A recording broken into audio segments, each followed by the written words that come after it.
ನಾಯಕತ್ವಕ್ಕೆ ಎಲ್ಲ ಹಂತದ ಪದಾಧಿಕಾರಿ ಬಂಧುಗಳಿಗೆ ನನ್ನ ಹೃತ್ಪೂರ್ವಕವಾದಂಥ ಅಭಿನಂದನೆಗಳು, ಧನ್ಯವಾದಗಳನ್ನು ಸಲ್ಲಿಸ್ತೀನಿ. ನನಗೆ ಟಿಕೆಟ್ ಸಿಕ್ಕ ತಕ್ಷಣ ಎಲ್ಲ ಶಾಸಕರ ಮಿತ್ರರಲ್ಲಿಯೂ ಮತ್ತು ಎಲ್ಲ ಮಾಜಿ ಶಾಸಕರಲ್ಲಿಯೂ ಮತ್ತು ನಮ್ಮ ಅಭ್ಯರ್ಥಿಗಳಲ್ಲಿಯೂ ಮತ್ತು ನಮ್ಮ ಪ್ರಮುಖ ಪದಾಧಿಕಾರಿಗಳಲ್ಲಿಯೂ ತಕ್ಷಣವಾಗಿ ಫೋನ್ ಮುಖಾಂತರ, ದೂರವಾಣಿ ಮುಖಾಂತರ ನಾನು ಅವರನ್ನು ಧನ್ಯವಾದವನ್ನು ತಿಳಿಸುವಂತ ಸಂದರ್ಭದಲ್ಲಿ ಪ್ರತಿಯೊಬ್ಬರು ಅವರನ್ನು ನನಗೆ ಅಭಿನಂದಿಸಿದರೆ ಮತ್ತು ಇಲ್ಲಿಯವರೆಗೆ ನಮ್ಮ ಅಭಿಪ್ರಾಯ ಬೇರೆ ಇದ್ದರೂ ಕೂಡ ಇವಾಗ ನಾವೆಲ್ಲರೂ ಒಂದು ಕುಟುಂಬದ ಸದಸ್ಯರು, ನಾವೆಲ್ಲರೂ ಒಗ್ಗಟ್ಟಿನಿಂದ, ಒಮ್ಮತದಿಂದ ಮತ್ತೊಮ್ಮೆ ನರೇಂದ್ರ ಮೋದಿ ಅವರಿಗೆ ಪ್ರಧಾನಮಂತ್ರಿಯಾಗಿ ಮಾಡಬೇಕಾದ್ರೆ ನಿಮ್ಮನ್ನು ನಾವು ಗೆಲ್ಲಿಸಲೇಬೇಕಾಗ್ತದೆ. ಹೀಗಾಗಿ ನೀವು ಎಲ್ಲ ಒಳ್ಳೆ ರೀತಿಯಲ್ಲಿ ಚುನಾವಣೆಯನ್ನು ಎದುರಿಸಿ ಕಾಂಗ್ರೆಸ್ಸಿಗೆ ಹೀನಾಯವಾಗಿ ಸೋಲಿಸೋಣ ಅನ್ನುವಂತ ಭರವಸೆಯನ್ನು ಕೊಟ್ಟಿದ್ದಾರೆ ಬಂಧುಗಳೇ. ಈಗಾಗಲೇ ಕಾಂಗ್ರೆಸ್ಸಿನ ಅಭ್ಯರ್ಥಿ ಕೂಡ ಘೋಷಣೆಯಾಗಿದೆ. ಕಾಂಗ್ರೆಸ್ಸಿನ ಅಭ್ಯರ್ಥಿ ಕೇವಲ ನಾಮಕೆ ವಾಸ್ತೆ. ಯಾಕೆ ನಾಮಕೆ ವಾಸ್ತೆ ಅಂದರೆ, ಈಶ್ವರ ಖಂಡ್ರೆ ಅವರು ಕಳೆದ ಬಾರಿ ನಾನು ಎದುರಿಗೆ ನಿಂತಿದ್ರು. ಅವರು ಸೋತಿ ಸುಣ್ಣ ಆದ್ಮೇಲೆ ಮತ್ತೊಮ್ಮೆ ಚುನಾವಣೆ ಎದುರಿಸುವಂತ ಧೈರ್ಯ ಮಾಡಲಿಕ್ಕೆ ಆಗಿಲ್ಲ. ಯಾಕಂದ್ರೆ ಆ ಈಶ್ವರ ಖಂಡ್ರೆ ಮೇಲೆ ಸುಮಾರು 60 ವರ್ಷದ ಪಾಪದ ಭಂಡಾರ ಅವರ ತಲೆ ಮೇಲಿದೆ. ಹೀಗಾಗಿ ಈ ಚುನಾವಣೆ ಏನಿದ್ರು ಮತ್ತೆ ಭಗವಂತ ಖೂಬಾ ವರ್ಸಸ್ ಈಶ್ವರ ಖಂಡ್ರೆನೇ ಆಗ್ತದೆ ಜಿಲ್ಲೆಯಲ್ಲಿ. ಅವರು ರಾಜ್ಯ ಸರ್ಕಾರದಲ್ಲಿ ಮಂತ್ರಿ ಇದ್ದಾರೆ, ನಾನು ಕೇಂದ್ರ ಸರ್ಕಾರದ ಮಂತ್ರಿ ಇದ್ದೀನಿ. ಮತ್ತು ಈ ಚುನಾವಣೆ ಒಬ್ಬ ಉತ್ತಮ ಆಡಳಿತಗಾರ, ಕಾಂಗ್ರೆಸ್ಸಿನ ಕಳಪೆ ಮತ್ತು ದುಷ್ಟ ಆಡಳಿತಗಾರ, ಒಬ್ಬ ಭ್ರಷ್ಟಾಚಾರ ರಹಿತ ಆಡಳಿತಗಾರ, ಮತ್ತೊಬ್ಬ ಭ್ರಷ್ಟಾಚಾರಿ ಆಡಳಿತಗಾರ, ಮತ್ತೊಬ್ಬ ದ್ವೇಷರಹಿತ ರಾಜಕಾರಣ, ಕಾಂಗ್ರೆಸ್ಸಿನ ದ್ವೇಷರಹಿತ ರಾಜಕಾರಣ. ಕಳೆದ 9 ತಿಂಗಳಿಂದ ಈ ಕ್ಷೇತ್ರದ ಉಸ್ತುವಾರಿ ಸಚಿವರಾಗಿ ತಾವೇ ಸಾಕ್ಷಿಯಾಗಿದ್ರಿ. ಜಿಲ್ಲೆಯಲ್ಲಿ ಯಾವ ರೀತಿ ಆಡಳಿತವನ್ನು ಕೊಡ್ತಾ ಇದ್ದಾರೆ. ನಮ್ಮ ಸರ್ಕಾರದಲ್ಲಿ ಅನೇಕ ಬಡವರಿಗೆ ಡಿ ಗ್ರೂಪ್ ಅಲ್ಲಿ ನಾವು ಸೇರಿಸಿದರೆ ಆ ಡಿ ಗ್ರೂಪಿನ ಎಲ್ಲರನ್ನ ಕಿತ್ತಾಕಿ ಈಗ ಭ್ರಷ್ಟಾಚಾರದ ಮೂಲಕ ತಮ್ಮ ಹಿತೈಷಿಗಳಿಗೆ, ತಮಗೆ ಬೇಕಾದವರಿಗೆ ಆ ಪೋಸ್ಟ್ಗಳನ್ನು ತುಂಬಿಕೊಳ್ತಾ ಇದ್ದಾರೆ. ಮತ್ತು ನಮ್ಮ ಜಿಲ್ಲೆಯಲ್ಲಿ ಈಗ ಮೊದಲು ಒಬ್ಬ ಶಾಸಕರಿದ್ದರು ಭಾರತೀಯ ಜನತಾ ಪಾರ್ಟಿ, 4 ಶಾಸಕರಿದ್ದಾರೆ. ನಮ್ಮ 4 ಶಾಸಕರಿಗೆ ವಿಶ್ವಾಸದಲ್ಲಿ ತಗೊಂಡು ಜಿಲ್ಲೆ ಅಭಿವೃದ್ಧಿ ಮಾಡಬೇಕನ್ನುವಂಥದ್ದು ಒಂದೇ ಒಂದು ಕಳಕಳಿಯನ್ನ ಮಾಡೋದು ಬಹಳ ದೂರ ಉಳಿತು, ಮಾಡಲಿಲ್ಲ. KKRDBದು ಹಣವನ್ನ ಕೂಡ ಇವರು ಕ್ಷೇತ್ರಕ್ಕೆ ಮೊದಲು ನಮ್ಮ ಸರ್ಕಾರದಲ್ಲಿ ಹಂಚಿಕೆ ಆಗಿದ್ದನ್ನ ಕಾಮಗಾರಿ ಪ್ರಾರಂಭ ಮಾಡಿಲ್ಲ ಅಂತ ಮತ್ತೆ ಹಣವನ್ನ ಸಂಪೂರ್ಣವಾಗಿ ತೆಗೆದುಕೊಂಡು ಅವರ ಸುಪರ್ದಿಗೆ ತೆಗೆದುಕೊಂಡು ಕೇವಲ ಎಲ್ಲಿ ದುಡ್ಡು ಸಿಗ್ತದೋ, ಕಮಿಷನ್ ಸಿಗ್ತದೋ ಆ ಕ್ಷೇತ್ರದಲ್ಲಿ ಇಟ್ಕೊಂಡು ಅವ್ರ ಕೆಲಸವನ್ನು ಮಾಡ್ತಿದ್ದಾರೆ. ತಾವೇ ಸಾಕ್ಷಿದ್ರಿ, ಭ್ರಷ್ಟಾಚಾರದ ಹಣದ ಹೊಳೆ ಕಳೆದ 9 ತಿಂಗಳಿಂದ ಯಾವ ರೀತಿ ಜಿಲ್ಲೆಯಲ್ಲಿ ಹರಿಸ್ತಾ ಇದ್ದಾರೆ ಅನ್ನುವಂಥದ್ದನ್ನು. ಅವರ ಮಗನಿಗೆ ರಾಜಕಾರಣದಲ್ಲಿ ಲಾಂಚ್ ಮಾಡಲು ಸಲುವಾಗಿ ಕಳೆದ 8 ತಿಂಗಳಿನಿಂದ ಜಿಲ್ಲೆಯ ಮೂಲೆ ಮೂಲೆಯಲ್ಲಿ, ಲೋಕಸಭಾ ಕ್ಷೇತ್ರದ ಮೂಲೆ ಮೂಲೆಯಲ್ಲಿಯೂ 16,000 ಕಟೌಟಗಳನ್ನು ಹಾಕಿ ಸುಮಾರು 10-15 ಕೋಟಿ ಹಣವನ್ನು ನಿಯೋಜಿಸಿದ್ದಾರೆ.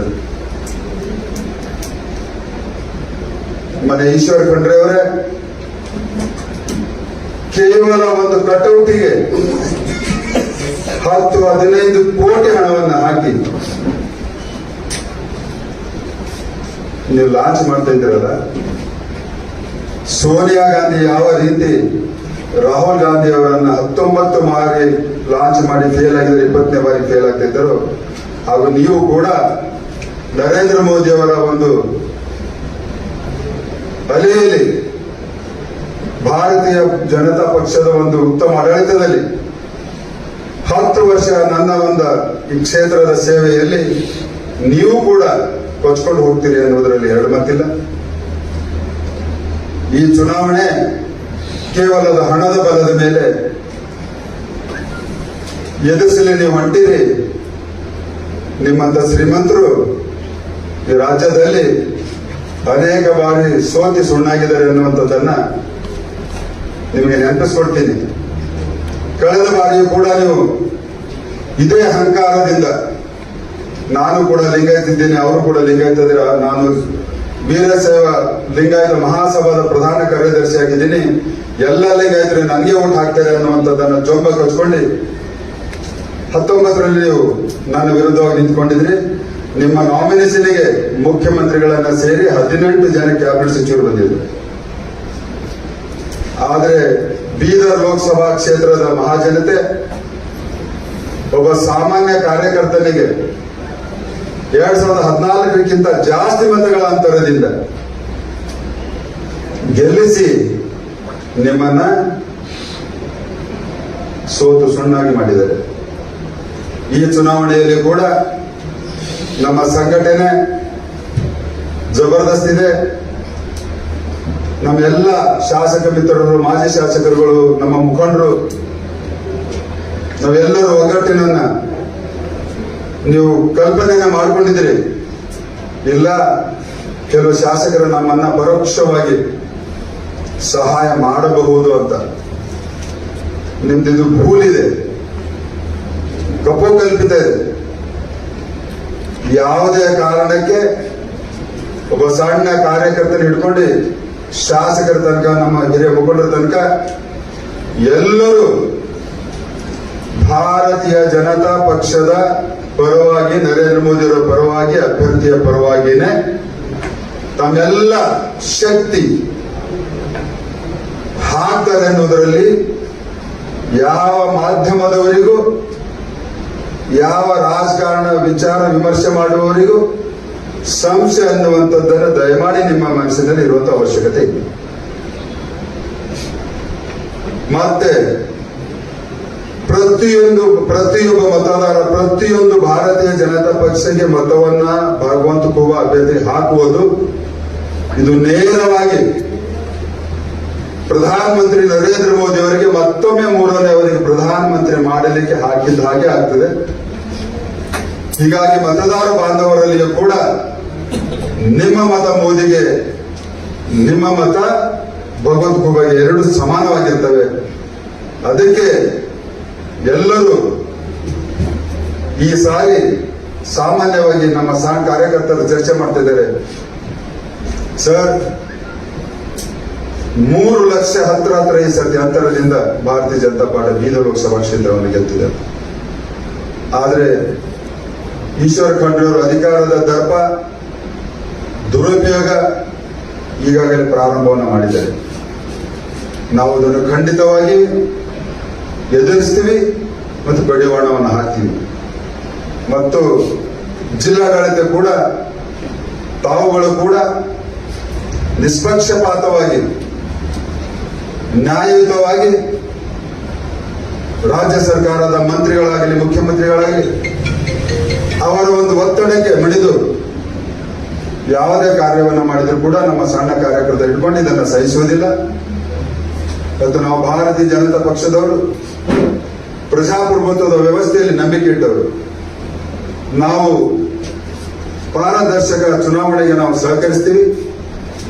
ನೀವುಗಳು ಕೂಡ ಪಾರದರ್ಶಕ ಚುನಾವಣೆಯನ್ನು ನಡೆಸಬೇಕು ಅನ್ನುವಂಥದ್ದನ್ನ ನಿಮಗೆ ಕಿವಿ ಮಾತನ್ನ ಹೇಳ್ತೀನಿ. ಬಂಧುಗಳೇ, ಧನ್ಯವಾದಗಳು.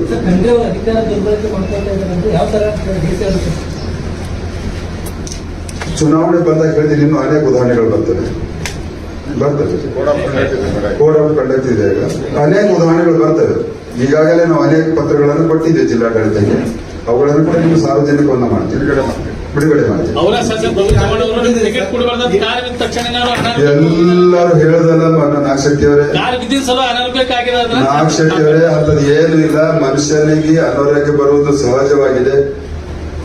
ಅದು ಹೀಗೆ ಬಂದಾಗ ಹಾಗೆ ಬಂದದಂತ ಅವಶ್ಯಕತೆ ಇಲ್ಲ. ಅವರು ಕೂಡ ನಾವು ಕೂಡ ಒಂದು 15 ವರ್ಷದಿಂದ ಒಬ್ಬರಿಗೊಬ್ಬರು ಅನೇಕ ಸಾರಿ ನಾವು ಸಹಾಯವನ್ನು ಮಾಡ್ಕೊಂಡಿದ್ದೀವಿ. ಹೀಗಾಗಿ ಮತ್ತೊಮ್ಮೆ ಅವರು ಬಂದು ನನಗೆ ಸಹಾಯವನ್ನು ಮಾಡ್ತಾರೆ ಅನ್ನೋದರಲ್ಲಿ 2 ಮಾತಿದೆ. ಏನ್ರಿ ಬಂದಿದೆ, ಆಲ್ರೆಡಿ ಎಲ್ಲ ಕಡೆ ಬಂದಿದ್ದೀನಿ. ನಿಮ್ಗೆ ಸಾರ್ವಜನಿಕ ಕೊಡ್ತೀನಿ ಇನ್ನು ಮುಂದಿನ ದಿನಗಳು.